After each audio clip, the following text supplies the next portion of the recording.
Colombia lab private limited EV charging station and solar പാനൽസിന്റെ ഇന്നത്തെ എപ്പിസോഡിലേക്ക് നിങ്ങൾക്ക് എല്ലാവർക്കും സ്വാഗതം.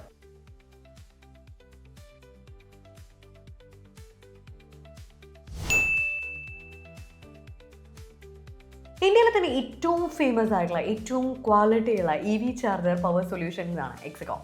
ഇതിൽ ആർക്കും സംശയമുള്ള കാര്യമില്ല. സംശയമുള്ളവർക്ക് എന്തായാലും അതിൻ്റെ ഒരു ഹിസ്റ്ററി പരിശോധിച്ച് നോക്കിക്കഴിഞ്ഞാൽ കൃത്യമായിട്ടുള്ള മറുപടി കിട്ടും.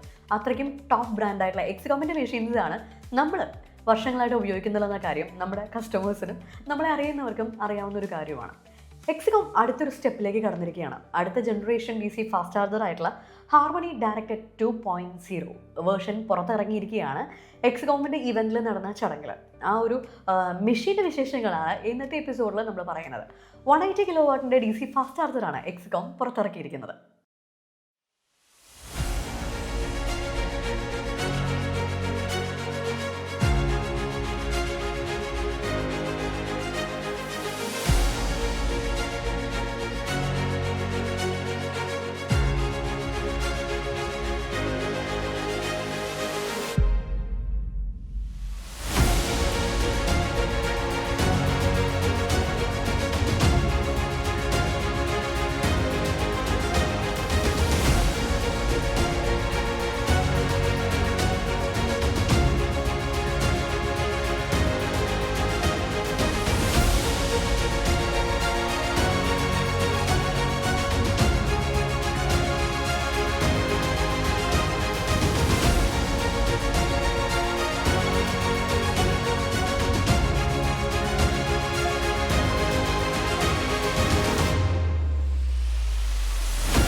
നമ്മുടെ ആദ്യത്തെ പ്രോജക്റ്റ് ആയിട്ടുള്ള പത്തനംതിട്ടയിലെ റാന്നിയിലെ ഫിൽസബ് മുതൽ നമ്മളിപ്പോൾ ഏറ്റവും ലേറ്റസ്റ്റ് ആയിട്ട് വെച്ചിട്ടുള്ള മെഷീൻ വരെ നമ്മൾ എക്സികോമിൻ്റെ ഓരോ എപ്പിസോഡിലും നമ്മൾ കാണിക്കുന്നുണ്ട്. നമ്മൾ ഒപ്പം തന്നെ നമ്മുടെ കസ്റ്റമേഴ്സിൻ്റെ ടെസ്റ്റ് മോഡിലും എടുക്കുന്നുണ്ട്. അപ്പോൾ ആ മെഷീൻ്റെ ഒരു ജേർണി പറയുകയാണെങ്കിൽ ആദ്യം കുറച്ചുകൂടി ഒരു വലിയ മെഷീനായിരുന്നു, പിന്നെ ഇപ്പോൾ സ്ലിം ചാർജറായി. അതുപോലെ തന്നെ എക്സികോം നടന്നു വരുന്ന വഴികൾ നോക്കുകയാണെങ്കിൽ ഇപ്പോൾ 2.0 പുതിയ വേർഷൻ ഇറക്കിയിരിക്കുകയാണ് 180 kW. 180 kW വളരെ കുറവാണ് പൊതുവേ നമ്മൾ നോക്കുകയാണെങ്കിൽ. 180 kW DC ഫാസ്റ്റ് ചാർജർ വളരെ റെയറായിട്ടാണ് നമുക്ക് കാണാൻ പറ്റുക. അപ്പോൾ ആ രീതിയിൽ എന്തിനാണ് പുതിയൊരു മെഷീൻ വെച്ചിട്ടുള്ളത് എന്നുള്ളൊരു ക്വസ്റ്റനാണ് നിങ്ങൾക്ക് ഉണ്ടാവുക. അപ്പോൾ എന്തായാലും നമ്മുടെ ഒരു ആദ്യത്തെ ഒരു ജേർണി മുതലുള്ള ആ ഒരു മെഷീൻസ് ഒന്ന് നോക്കി നോക്കൂ നിങ്ങൾ. അപ്പോൾ നിങ്ങൾക്ക് കൃത്യമായിട്ട് നമ്മൾ എത്രത്തോളം ജേർണിയാണ് വന്നിട്ടുള്ളത് എന്നുള്ള കാര്യം നിങ്ങൾക്ക് മനസ്സിലാവും.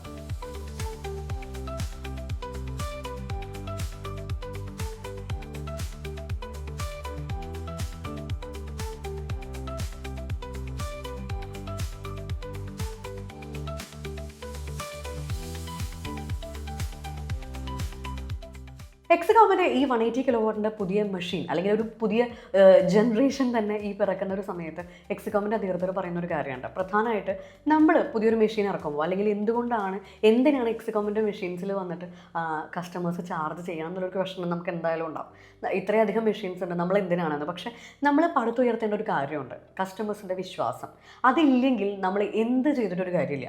ഒരു പ്രാവശ്യം വന്ന് ചാർജ് ചെയ്തു എന്നിട്ട് ആ മെഷീൻ കൊള്ളില്ല അല്ലെങ്കിൽ ആ ഒരു സ്റ്റേഷൻ കൊള്ളില്ല, ആ കമ്പനിയുടെ മെഷീനിൽ ഇനി ചാർജ് ചെയ്യരുത് എന്ന് ഒരു റിവ്യൂ അല്ലെങ്കിൽ നിങ്ങൾക്ക് തോന്നിയിട്ടുണ്ടെങ്കിൽ പിന്നെ നിങ്ങൾ ഒരിക്കലും വരില്ല ആ ചാർജിങ് സ്റ്റേഷനിലേക്ക്. അതുകൊണ്ട് തന്നെ നമ്മൾ ആദ്യം മുതൽ കീപ്പ് ചെയ്ത് വരുന്നൊരു കാര്യമുണ്ട്. നിങ്ങൾക്ക് തരുന്ന ആ ഒരു വാക്ക് അത് കൃത്യമായിട്ട് തന്നെ മുന്നോട്ട് കൊണ്ടുപോകാൻ നമ്മൾ ശ്രമിക്കുന്നുണ്ട്. അത് മാത്രമല്ല, പലർക്കും പല സംശയങ്ങളുണ്ടായിരിക്കും. നിങ്ങൾ ഇത്രയും പറയുന്നുണ്ടല്ലോ, ചില സമയങ്ങളിൽ അല്ലെങ്കിൽ ചില സ്ഥലങ്ങളിലെങ്കിലും EV ചാർജ് ചെയ്യുമ്പോൾ പൊട്ടിത്തെറിക്കുന്നുണ്ട്, വണ്ടികൾ പൊട്ടിത്തെറിക്കുന്നു, എന്തുകൊണ്ടാണെന്ന്. അതിനൊരൊറ്റ ഉത്തരവേ ഉള്ളൂ, ക്വാളിറ്റി. ARI സർട്ടിഫിക്കറ്റോട് കൂടിയിട്ടുള്ള എല്ലാവിധ പരീക്ഷണങ്ങൾക്കും എല്ലാവിധ പരിശോധനകൾക്കും ശേഷമാണ് എക്സികോമിൻ്റെ മെഷീൻസുകൾ ഓരോ കസ്റ്റമറിനും വേണ്ടിയിട്ട് നമ്മൾ സപ്ലൈ ചെയ്യുന്നതും ഇൻസ്റ്റലേഷനും കമ്മീഷനിങ്ങും എല്ലാം ചെയ്തു കൊടുക്കുന്നത്. പോരാഞ്ഞിട്ട് അവരുടെ സർവീസിങ്ങിൻ്റെ കാര്യങ്ങൾ പറയുകയാണെങ്കിലും ടോപ്പ് ബ്രാൻഡ് ആയിട്ടുള്ള അല്ലെങ്കിൽ ടോപ്പ് ക്ലാസ് ആയിട്ടുള്ള സർവീസുകളാണ് അവർ നടത്തുന്നത്.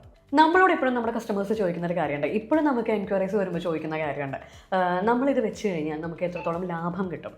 കാരണം നമ്മൾ ഏത് ബിസിനസ്സിലേക്ക് ഇറങ്ങുമ്പോൾ ആദ്യം ചോദിക്കുന്ന ചോദ്യമാണ്, ഇതിൽ നമുക്ക് എത്രത്തോളം ലാഭം കിട്ടും. നിങ്ങൾ അതായത് EV യൂസേഴ്സിന് പ്രത്യേകിച്ച് ഞാനിപ്പോൾ പറയുന്ന കാര്യങ്ങൾ മനസ്സിലാവും. അതായത് നാളെ വരുന്നത് EV യുഗമാണ്. നാളെയല്ല, ഇപ്പം തന്നെ EV യുഗമാണ്. ആ യുഗം ഇനി കൂടുതൽ വരാനേ പോവുള്ളൂ. നിങ്ങൾ എത്രത്തോളം പെട്രോൾ പമ്പുകൾ റോഡിൽ കാണുന്നുണ്ട്, അതിൽ കൂടുതൽ ഇനി EV ചാർജിങ് സ്റ്റേഷൻസ് ആണ് വരുന്നത്. അത്രയ്ക്കധികം EV യൂസേഴ്സ് കൂടിക്കഴിഞ്ഞു. ഒരു ഫിനാൻഷ്യൽ ബെനിഫിറ്റ് അതിൻ്റെ ഏറ്റവും പ്രധാനപ്പെട്ട ഒരു കാര്യമാണ്. അപ്പോൾ ഒരു 2 വർഷത്തിനുള്ളിൽ അതിൻ്റെ ROI, അതായത് റിട്ടേൺ ഓഫ് ഇൻവെസ്റ്റ്മെൻറ്റ് കിട്ടുമെന്ന് നമ്മൾ തന്നെ ഉറപ്പ് പറയുന്ന ഒരു കാര്യമാണ്. അത്രയ്ക്കധികം പൊല്യൂഷന് വേണ്ടിയിട്ട് നമ്മൾ എഗെയിൻസ്റ്റ് ആയിട്ട് നാട് മുഴുവൻ പൊല്യൂഷനാണ്, ആൾക്കാർക്ക് അസുഖങ്ങൾ വന്നു തുടങ്ങി, ആൾക്കാർ മാറി ചിന്തിക്കാൻ തുടങ്ങി, പഴമയിലേക്ക് നമ്മൾ വീണ്ടും വരാൻ തുടങ്ങിയിട്ടുണ്ട്. പല കാര്യങ്ങളിലും ഓർഗാനിക് ആയിട്ടുള്ള കാര്യങ്ങൾ, തിരിച്ച് മണ്ണിലേക്ക് പോവുക, മണ്ണിനെ സ്നേഹിക്കുക, അന്തരീക്ഷത്തെ സ്നേഹിക്കുക എന്നുള്ള സ്ലോഗൻസ് ഒക്കെ വരുമ്പോൾ തീർച്ചയായിട്ടും പൊല്യൂഷനെ കുറയ്ക്കാൻ രീതിയിലുള്ള കാര്യങ്ങളാണ് നമ്മൾ നോക്കുന്നത്. അതിനൊരു ബെസ്റ്റ് അല്ലെങ്കിൽ ഒരു ബെറ്റർ സൊല്യൂഷനാണ് EV എന്ന് പറയുന്നത്. ഒപ്പം തന്നെ ഇത് വളരെയധികം ബിസിനസ് സാധ്യതകളുള്ള ഒരു സംരംഭം കൂടിയാണ്. അപ്പോൾ അതുകൊണ്ട് ഇതിൻ്റെ കാര്യത്തിൽ ആർക്കും ടെൻഷനുള്ള കാര്യം വേണ്ട. നമ്മൾ നമ്മുടെ കസ്റ്റമേഴ്സിനെ വിളിച്ച് കൃത്യമായിട്ട് അവർ ഡീറ്റെയിൽസ് കൊടുക്കുമ്പോൾ അവരും പറയുന്നുണ്ട് ഇത്രയും ഓപ്പർച്യൂണിറ്റീസ് ഉണ്ടായിരുന്ന കാര്യം ഞങ്ങൾക്ക് അറിയണ്ടായിരുന്നില്ല എന്ന്. കൂടാതെ ലോൺ ഇപ്പോൾ എടുക്കുന്ന കാര്യമാണെങ്കിലും ബാങ്കുകളിൽ നിന്ന് വലിയ ബുദ്ധിമുട്ടൊന്നും ഇല്ലാതെ ലോൺ കിട്ടുന്നുണ്ട്. EVCSൻ്റെ ഒരു ഇൻവെസ്റ്റ്മെൻറ്റിനാണ് അല്ലെങ്കിൽ ഒരു ഇൻസ്റ്റലേഷന് വേണ്ടിയിട്ടാണെന്ന് പറയുമ്പോൾ അത്രയ്ക്ക് പെട്ടെന്ന് വലിയ ബുദ്ധിമുട്ടുകളൊന്നും ഇല്ലെന്ന് നമുക്ക് ലോണും കിട്ടുന്നുണ്ട്. അപ്പോൾ എന്തായാലും ഈ ഒരു പുതിയ മെഷീൻ എക്സിക്കോം ഇറക്കുന്നത് തീർച്ചയായിട്ടും വളരെ സമയം പിടിക്കാതെ പെട്ടെന്ന് തന്നെ നമ്മൾ ക്യൂ നിൽക്കാണ്ട് വലിയ വെയിറ്റ് ചെയ്യാണ്ട് നമുക്ക് എത്രയും പെട്ടെന്ന് ചാർജ് ചെയ്ത് പോകണം, കസ്റ്റമേഴ്സിന് ബുദ്ധിമുട്ടുണ്ടാവരുത് എന്നുള്ള രീതിയിലാണ് ഈ പുതിയ ഒരു വേർഷൻ നമുക്ക് മുന്നിലെ എക്സിക്കോം ഇറക്കിയിട്ടുള്ളത്. ചില കസ്റ്റമേഴ്സ് പറഞ്ഞു കേട്ടിട്ടുണ്ട്, ഞാൻ തീരെ വിലക്കുറവായാലും വേണ്ടില്ല, നമുക്കൊരു ചാർജിങ് സ്റ്റേഷൻ തൽക്കാലം തട്ടിക്കൂട്ടിയാൽ മതിയെന്ന്. പക്ഷെ നമ്മൾ അങ്ങനത്തെ ഒരു ബ്രാൻഡ് ചെയ്യില്ല, നമ്മൾ എക്സിക്കോമാണ് ചെയ്യുന്നത്. എക്സിക്കോമിന് അതിൻ്റേതായ ക്വാളിറ്റി ഉണ്ട്. ആ രീതിയിൽ ഒരു സ്ഥലത്ത് നിങ്ങൾ എക്സിക്കോമിൻ്റെ മെഷീൻ പൊട്ടിത്തെറിച്ചു അല്ലെങ്കിൽ എക്സിക്കോമിൻ്റെ മെഷീൻ കംപ്ലയിൻ്റ് ഉണ്ട്, എക്സിക്കോമിൻ്റെ മെഷീൻ വർക്ക് ചെയ്യില്ല, അങ്ങനെ ഒരു കാര്യവും നമുക്ക് കംപ്ലയിൻറ്റ് കിട്ടില്ല. ആ രീതിയിലാണ് നമ്മൾ ഓരോ സ്ഥലത്തും മെഷീൻസ് നമ്മൾ ഇൻസ്റ്റാൾ ചെയ്യുന്നത്. ചെറിയ ചെറിയ പ്രശ്നങ്ങൾ വരികയാണെങ്കിൽ തന്നെ അതിൻ്റെ സർവീസ് നമ്മൾ തന്നെ ചെയ്തു കൊടുക്കുന്നുണ്ട്. അങ്ങനെ വരുന്ന സമയത്ത് മറ്റ് മെഷീൻസിനെ വെച്ച് നോക്കുമ്പോൾ നിങ്ങൾ കമ്പയർ ചെയ്ത് നോക്കൂ, ഗുണമേന്മ ആയിക്കോട്ടെ, അതുപോലെ തന്നെ അതിൻ്റെ വാറൻറ്റി ആയിക്കോട്ടെ, അതിൻ്റെ പ്രോസസ്സിംഗ് ആയിക്കോട്ടെ, അതിൻ്റെ വർക്കിംഗ് കണ്ടീഷൻ ആയിക്കോട്ടെ, എക്സിക്കോം ഇസ് ദ ബെസ്റ്റ് എന്ന് തന്നെയാണ് നമുക്ക് പറയാൻ പറ്റുന്നത്. അപ്പോൾ എന്തായാലും നമ്മളിപ്പോൾ ഇന്നത്തെ എപ്പിസോഡ് നമ്മളിവിടെ നിങ്ങൾക്ക് ഇൻട്രൊഡ്യൂസ് ചെയ്തത് അല്ലെങ്കിൽ നിങ്ങൾക്ക് ഒരു കാര്യം പറയാൻ വന്നത് എന്താണെന്ന് വെച്ചാൽ എക്സിക്കോമിൻ്റെ പുതിയൊരു വേർഷൻ ഇറങ്ങിയിട്ടുണ്ട്. അപ്പോൾ നിങ്ങൾ അറിയാതെ പോകരുത് എന്നുള്ള കാര്യം കൊണ്ടാണ് ഞാൻ പറഞ്ഞത്. പക്ഷേ ഇതിൻ്റെ കൂടുതൽ അപ്ഡേറ്റ്സ്, ഈ മെഷീനെ കുറിച്ചിട്ടുള്ള കൂടുതൽ അപ്ഡേറ്റ്സ് ഇപ്പോഴും പുറത്തിറങ്ങിയിട്ടില്ല. മെഷീൻ പുറത്തിറങ്ങി അല്ലെങ്കിൽ ലോഞ്ച് ചെയ്തെന്നുള്ള കാര്യം മാത്രമാണ് ഇപ്പോൾ പുറത്തിറങ്ങിയിട്ടുള്ളത്.